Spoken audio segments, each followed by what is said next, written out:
From JBS Studios in Greater New York, this is the JBS News Update with Teisha Bader. I'm Teisha Bader with the JBS News Features Edition for Friday, November the 15th, 2019. Pope Francis made a point to speak out against anti-Semitism in his address this week at the Vatican. The pontiff told his weekly papal audience on Tuesday that the Jewish people have been persecuted throughout history. But today he said the habit of persecuting the Jews, brothers and sisters, is here reborn. This is neither human nor Christian, he said. The Jewish people are our brothers and they should not be persecuted. Understand? Leaders of the Conference of Presidents of Major American Jewish Organizations, Arthur Stark and Malcolm Hoenlein, welcomed the remarks and encouraged other leaders to emulate the Pope's example.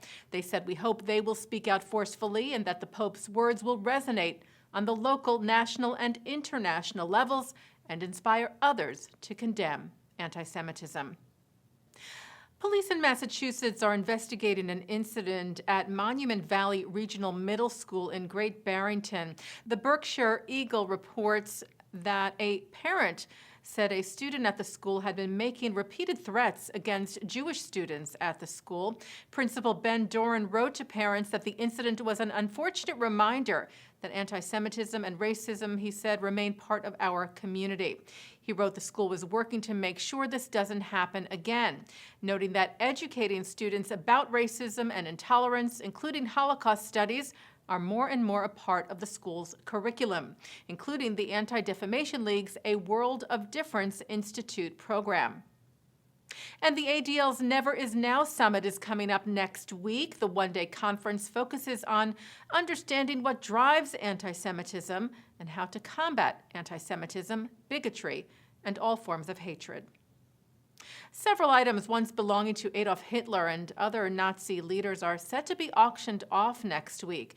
The Munich-based Hermann Historica will be selling 147 items from the Third Reich on November the 20th, which is being met with some protest. Chairman of the European Jewish Association, Rabbi Menachem Margolin, is asking the auction house to rethink holding the sale.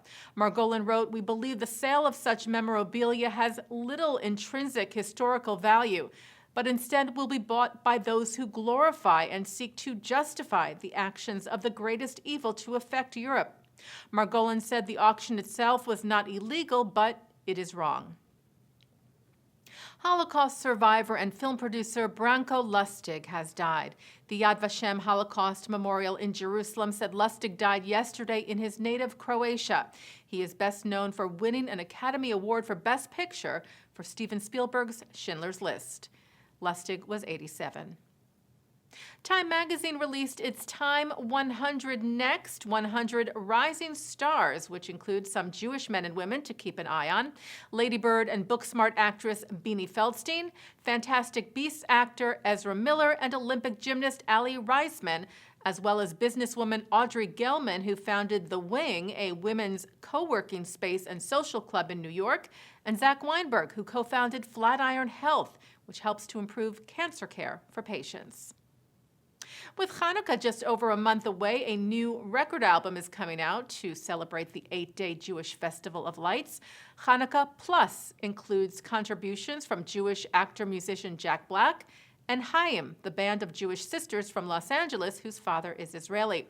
They will record a cover of the late Leonard Cohen's If It Be Your Will. The album is being released by Verve Forecast Records next week. The Shabbos or Shabbat Project is being held this weekend. The grassroots initiative began in 2013 by South Africa's Chief Rabbi Warren Goldstein. It now has expanded to over 1,500 cities in over 100 countries, including isolated Jews living in Papua New Guinea, for example, and Jewish soldiers stationed at U.S. military bases overseas. The idea, the project's website says, is to unite Jews from around the world and from all walks of life in the spirit of the Sabbath by observing one Shabbat together. Taking a look now at our programming for tonight on JBS for Friday, November the 15th. Live Shabbat services are coming up at 6 o'clock from New York City's Central Synagogue, followed by musical performances from the Jewish Culture Festival in Krakow, Poland. At 8, it's a discussion about the capture of Adolf Eichmann from the 92nd Street Y. At 9, it's the film Leah and Daria. And coming up right after this newscast, it's Good Week, Israel, followed by a look at this week's Torah portion. And that's the JBS News Features edition for Friday, November the 15th, 2019. I'm Teisha Bader. Shabbat Shalom.